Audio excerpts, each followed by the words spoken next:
Hi, this is Privateer Station, and today we're bringing you day 232 of Russian invasion in Ukraine in a usual conversational format between Olexiy Arestovich, advisor to the Office of the President of Ukraine, Lieutenant Colonel, and Mark Feygin, Russian opposition politician.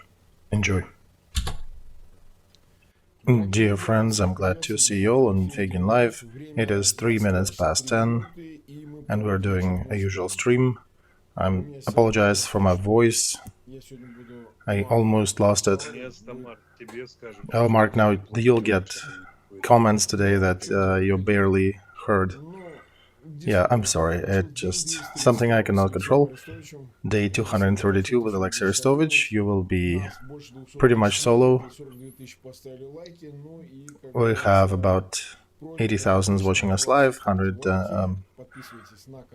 almost 30,000. Click the like button. Please share links to that stream in your social media. Don't forget to subscribe to our channels, and let's start with the map, what's going on there. Alright, there's not too much activity happening on the front, but okay, let's go over it. In Svatovo, Russian command, probably for the most part due to the mobilized reserves that arrived, managed to create a second line of defense, and they're even trying to do counterattacks, stupid ones where they lose people, but regardless, they still try to do counterattacks, counterstrikes in our direction. In Belgorod region, there are about 25,000 on the border that were taken out for rotation, and now they're refitted with mobilized troops. And Kharkov direction, Kharkov front is not calm for Ukraine troops. It is not a simple situation for both sides. So that happened only due to the mobilized troops that arrived to the front. There are many. There are too many of them that arrived. Yeah, there are a lot. Understandably, their battle qualities are questionable, but they're still throwing people on the front, and regardless, even if they shoot in the air, this is still operational density, so-called perimeter. So both sides are headbutting, and it's a rather complex situation on that front. Then let's take Bakhmut. That's more to the south. They claim that they took 2 villages. Olexiy, is that true? Oh, they can claim anything they want. They indeed slightly pushed forward, and for the most part, it's really artillery fire that they have oversaturated, overconcentrated fire in that area. It is not easy for us. This is very reminiscent of the fight in Lysychansk and Severodonetsk style, as it was in May. As it will be changing soon, our command understands that we need to counter the enemy's artillery, so we're working on increasing our capabilities too. But this is, for now, as of today, still a complex part of the front, a sophisticated one where there's a lot of fighting and it's difficult for both sides. Now, let's go down south. Donetsk regions, Marinka, small tactical moves, not too much action there. Zaporozhye, aviation and artillery, not too active, the usual random sporadic attacks. In Kherson, they have thrown over... Overall, I would say on the territory of Ukraine, there are about 10,000 mobilized troops, mobilized fighters from Russia. Probably more. We definitely see them in Kherson down here, and we also see them on the right near Svatovo. These are 2 most active engagement zones, and that's where we see them. Of course, many of them have already perished. We're talking about dozens. Is it dozens or hundreds? Let's be careful. Dozens for sure, probably hundreds, but in Russia we've heard that they already received first coffins, first death notes. Yeah, we saw in the media some lawyer from St. Petersburg, his family got a note that he died. And we are capturing quite a few of them, mostly on Svatovo, but also in Kherson regions. So as we see, let's put it carefully, the idea of Russian command has some meaning on that front, just by increasing the operational density, especially in the time when our troops are a little bit exhausted after the offensive, because every offensive you waste resources 3 times over the enemy that is running away or retreating. So will that situation hold? I doubt, because I have a lot of questions. How will the mobilized troops behave when we start shelling them with HIMARS and artillery? But for now, the situation is definitely the offensive slowed down, and they're even trying to counterattack in some parts. So things are not too simple, not too easy. All right, let's go over the other statements made by Moscow today. They said that Ukraine is attacking Russian cities in Belgorod region and the neighboring region there. There is nothing to discuss, Mark. We don't shoot up Russian territory. We are surprised. We are watching what's going on with a degree of surprise. And we do have a constant feeling that Belgorod People's Republic is fighting with Kursk People Republic and other neighbors. And we are amazed that 3 brotherly republics are fighting each other. Things happen, interesting things. People are also saying that critical infrastructure suffers. Some electric power plants, electric and hot water heating facilities falling apart and exploding. If you start war, Mark, things are likely to start happening on your side. And I think it's just Russian troops mistaking targets. That's my version. They're shooting at things on their territory. Okay, I got you. 370,000 is watching us live now. Over 100,000 clicked the like button. Okay, let's talk about the Parliament Assembly of European Union decision to acknowledge Russia as a country sponsor of terrorism. That and also the decision by United Nations, right? Yeah. Okay. So both of these decisions were aided by the shellings they did, by the missile strikes they did on us, on our territory 2 days ago. And as a result, 2 pretty important resolutions were adopted. And in European Parliament, they just blatantly called Russia country a terrorist state. And this is the strongest name that Putin's regime deserved so far in the world. We remember Biden also called them words, but this is the official statement, official qualifier. And, Biden, when he called Putin terrorist and murderer, that is his personal statement. But resolution of the European Parliament Assembly, this is an official document that will have consequences, and it does dot the I's and strike the T's as to who is doing what where. And United Nations also issued an official document where only 4 countries supported Russia. Everybody else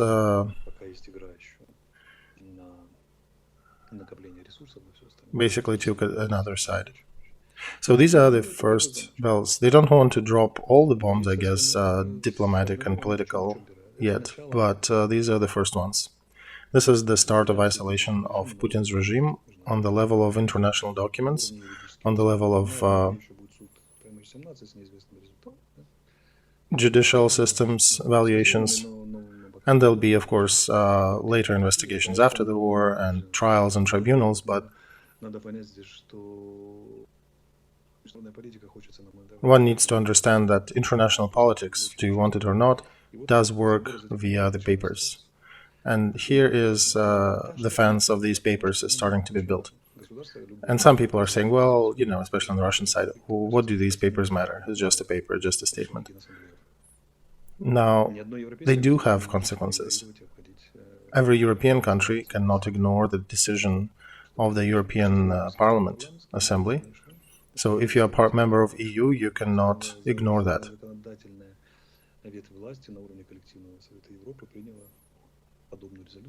Now every country member of the EU needs to correlate their behavior, their economic and other behaviors with Putin's regime in accordance with that document.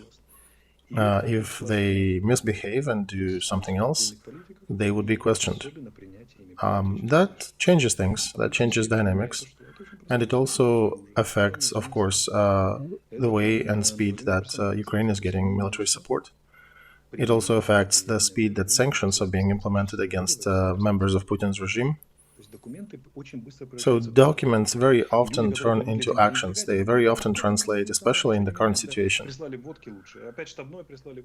So those people who are skeptical about these couple documents, I want to tell you that only people who do not understand how the food chain works and those who are not exactly too bright think that everything is being decided in the battle lines and the general command does nothing, and in that proverbial situation slaps the fruit trees with their dicks. No, it starts actually very often very, very high up in the rooms, in the quiet rooms far away from war, where servants bring coffees. One of the main battles is going up there. Those people are risking their careers and other things too up there, and in a polite manner, they're discussing what is going on to be in Ukraine. Many people, unfortunately, are not exposed to these details. Perhaps after the war some things will be revealed, but a lot of decisive solutions that define events and eventualities and outcomes of different battles and fronts, they do also happen in those quiet rooms with nice furniture where people in expensive suits are smiling and discussing. But in reality, there is a fight of wills, fight of words, fight of concepts that leads to certain outcomes. As a lawyer, as a lawyer in your past life, you probably know that one little twist of a sentence can change the accusation from light to heavy, and somebody's words can easily requalify the person from witness to a suspect. So, want you or not, these papers, these documents, they have dire consequences. Very often they do have dire consequences, and they do affect the corridor of maneuver available for other countries. And the United Nations, by the way, it's basically all the countries in the world. And this is a possible isolation first step in United Nations as well, with the possible ending of Russia even being there as the result.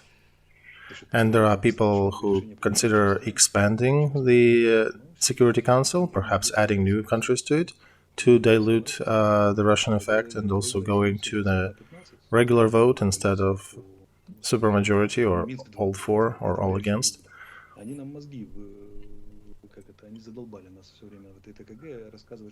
And in Russia, they indeed like those bureaucratic documents. Back when we were negotiating with them, and I was part of that commission after the 2014 war, we were told times and times again by Russian delegation that, okay, there is a resolution of United Nations, you have to follow that. There is a resolution about that, you have to follow that. So now there is another resolution from United Nations. Are you guys going to follow that?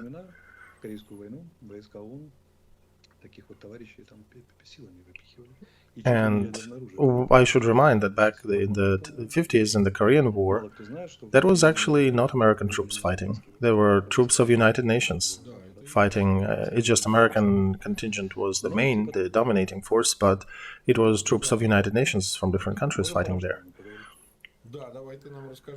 Okay, let's switch to Ramstein. Oh, please, tell us the outcome. Vladimir Putin got another A here in his prep work for Ramstein, because that golden shower of weapons that we got in the last 2 days, we have never dreamt of. For example, getting integrated anti-air defense system depending upon the distance and approach, and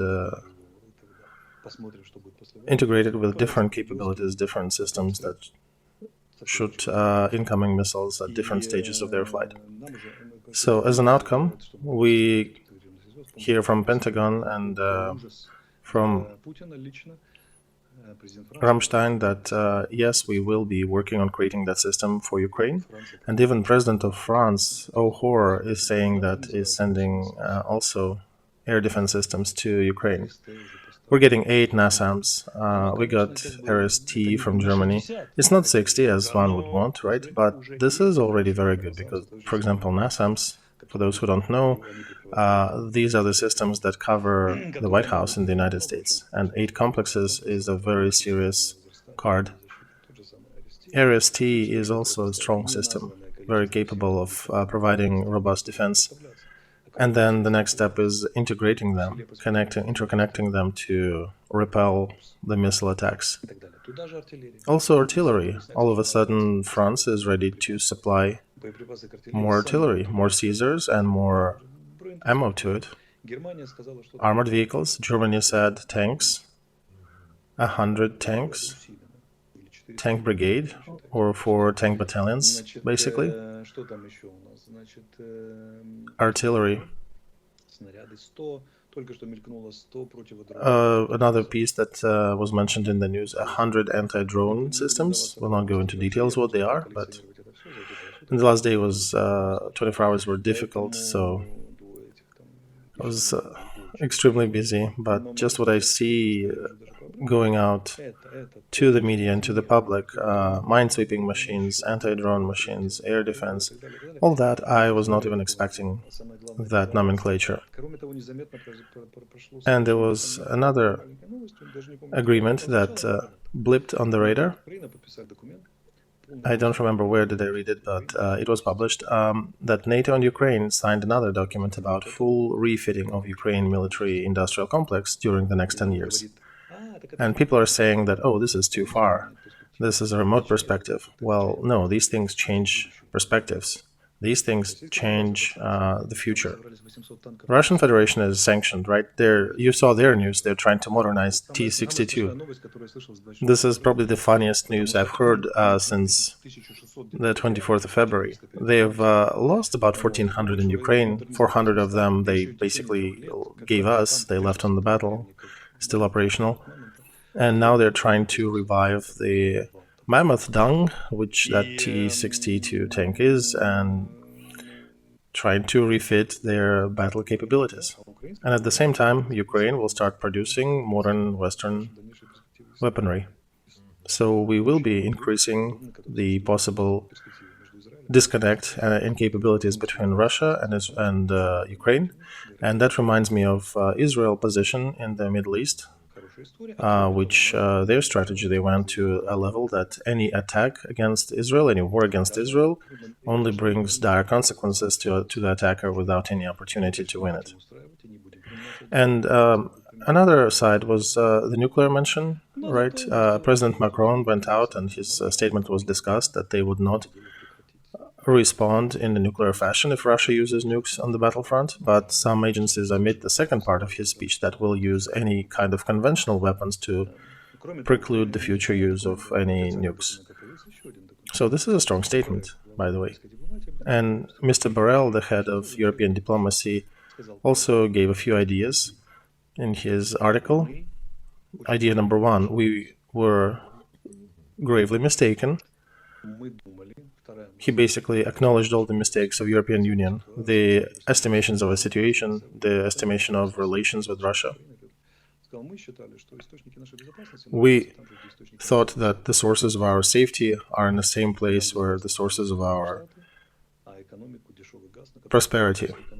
And we were thinking that security was coming from the United States and energy and profits were coming from cheap energy things from Russia, energy supplies.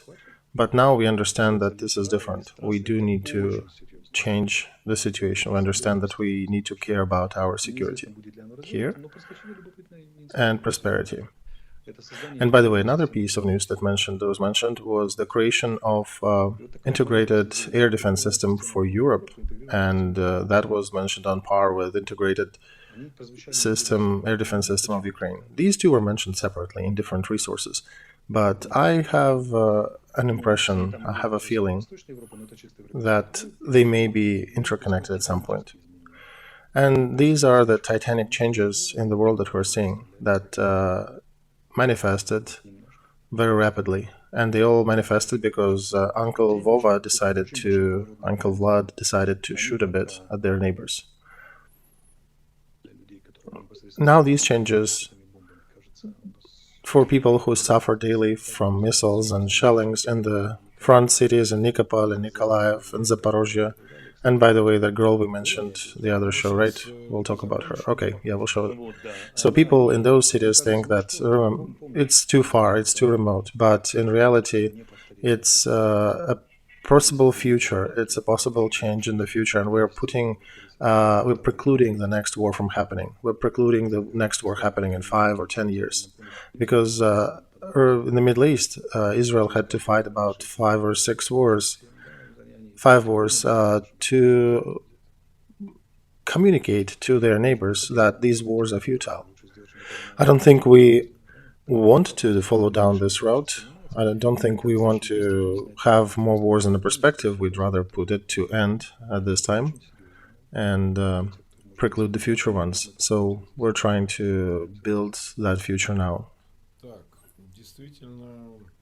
All right, we also have to mention here that many people wrote to us about that girl from Nikopol. Konstantin will show a picture of her on the screen.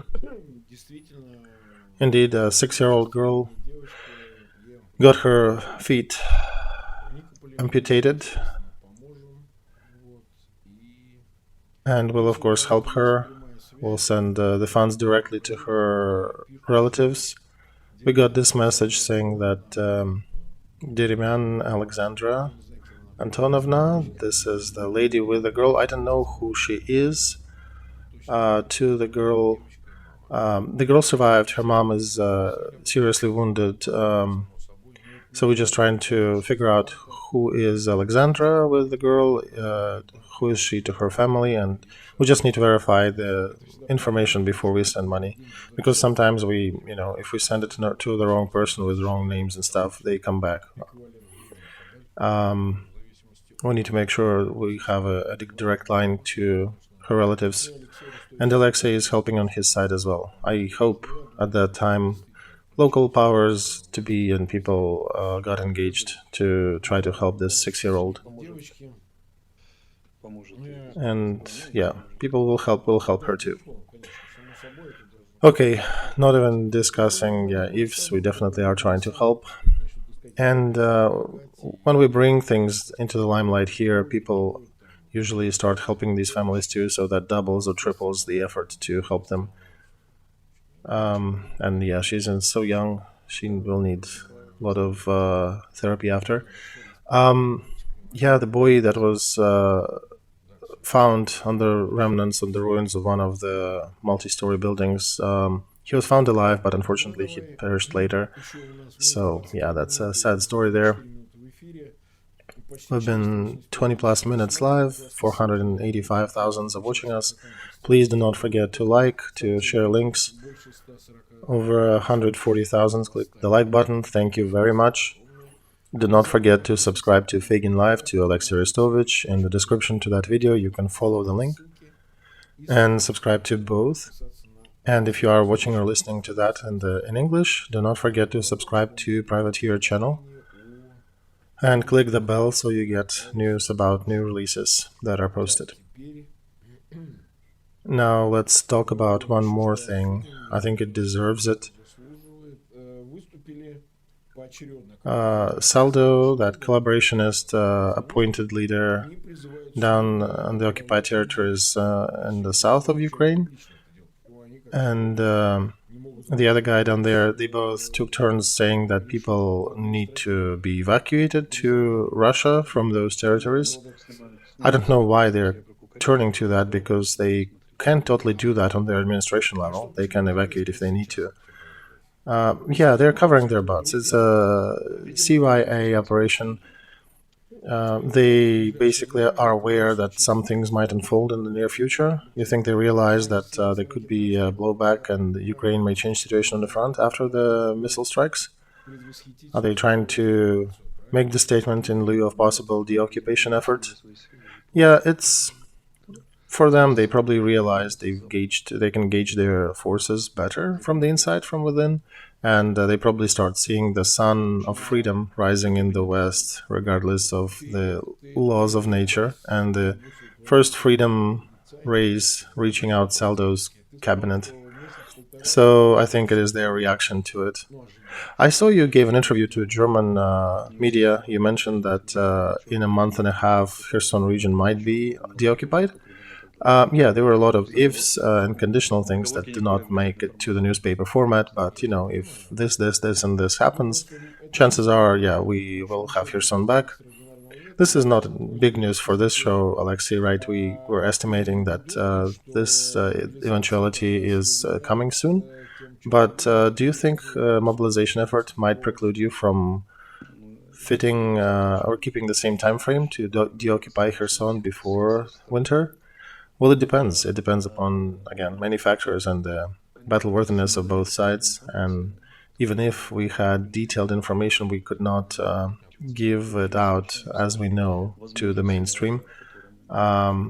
We don't know yet, but perhaps there is a version of it when things happen slower and more difficult, but you never know. Could be a different outcome, could be a much faster folding of that front, because they still have the same issues. Another matter, Erdogan was meeting Putin today, and they both stated that Ukraine was not discussed. Yeah, we of course laughed. Do you think Putin is forcing the negotiation process and he's thinking that Erdogan might get him a meeting with, as they mentioned, perhaps leaders of 5 Western countries, which denied their involvement in this? So, what can you comment on this? Putin is begging for negotiations so hard that one understands that they're in a very weak position, because usually it's the weak side that is looking for negotiations. It appears there is something like internal catastrophe is indeed approaching, not as a potentiality, but as a practical step. And they're trying to preclude that to get some perch and something that they can sell to the inner audience as a win or as some achievement. But before that, there was another statement that in the East, he is trying to talk to different politicians and he is welcoming all the negotiation aid. Well, the West is standing strong. The East are wise people. They would talk to Putin, but they probably would just maintain his ghostly hope that something might happen. I frankly don't even remember precedents like that when somebody was begging for negotiations like this with such an effort. Do you think he has a chance? Do you think he might get a negotiation option that the West would start talking to him, perhaps about preventing nuclear escalation, with possible leeway to discuss territories in exchange for NATO status or something like that? No, I don't think it's real. On this stage, our president will not go for this, and he reaffirmed that with our Security Council decision that was signed. And by the way, this is not just president's statement, this is the will of people. Nobody wants to negotiate with these terrorists. Their front is deteriorating, and it's really about who can hold longer. The one who stands longer will win this fight. Because till February, what we have, 4 months, Russian regime, the regime of Putin in Russia will crack and fall before that. This is happening so fast there that these begging for negotiations is one of the signs of how complex situation is in Russia, and that forced mobilization had expedited these processes a lot, because it took people out of economic relations, it broke the conventional management system, and also threw additional load to the economy that was left bloodless, without key figures, without men working, basically taking out half of the workforce. And this is these are other signs of expediting this process. So for us, we need to maintain our unbending position, and if we give them a respite, they might feel that they have a chance to defer the catastrophe and play some card. I'll tell you why they're trying to stretch it. They're also trying to wait for the Trumpian side to win in November elections in the United States. They have that interesting hope, just like Hitler was expecting Wenck's army to come and help him in Berlin in 1945.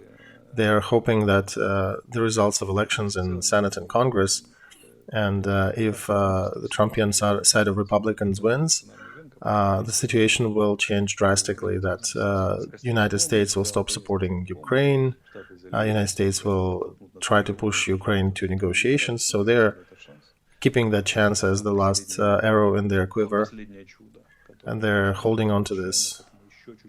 They're eager to waste 100,000 mobilized people on the front. Just wait till the elections in America to see what happens. And maybe the support to Ukraine will be cut. But they're forgetting that Lend-Lease that was signed in power basically simplifies the support, that the president can do that, avoiding Senate and Congress. Oh yeah, and they keep pumping the topic there that Lend-Lease is a myth and there is nothing coming from it. Well, yeah, except for we are getting support still. 8 NASAMs. If you don't want to call it Lend-Lease, wonderful. I don't care as long as I do get them, right? Yeah, you can call it whatever. Right. Okay. How are you doing tomorrow? Tomorrow is Friday? Yeah, tomorrow should be good. Okay, I hope I'll feel better. And we'll do a usual stream. We'll finish today. We've been 32 minutes live today. Is it hard, Mark? Yeah, it's a bit difficult. I almost without voice and feel like a sick dog. Over 500,000 watching us. Please do not forget to share links in your social media. Make sure those people who need to see that, they see that. Last thing I wanted to mention, we do have English version of our streams posted daily by an enthusiast. Serge, I wanted to advertise his channel, especially if anybody has friends, relatives, connections with English-speaking audience. Make sure they do watch streams. There are our streams posted there. Not only ours, there are some others. There are individual streams made by from some of your statements. And yeah, this guy is doing voiceover, sync voiceover, and this is a humongous effort. Every day he's putting new materials. So if you have English-speaking audience who need to understand what is going on, who want to understand, or who have a different view of the events unfolding on the ground due to other media, make sure they visit this channel, because this is how we can communicate. And by the way, due to that channel, this is why English language press is turning to Arestovych, to myself, and this is what often leads them to interviews with us. Remember when we talked in European Parliament? Those people actually did mention these are two, you and me, who are doing daily streams. That means that they are watching our streams. So yeah, this is an important part of our work. All right, let's make a break till tomorrow. Sorry for this voice accident today. Give me 1 day to rest and we'll be back all right. Thank you, Olexiy. See you tomorrow. Goodbye.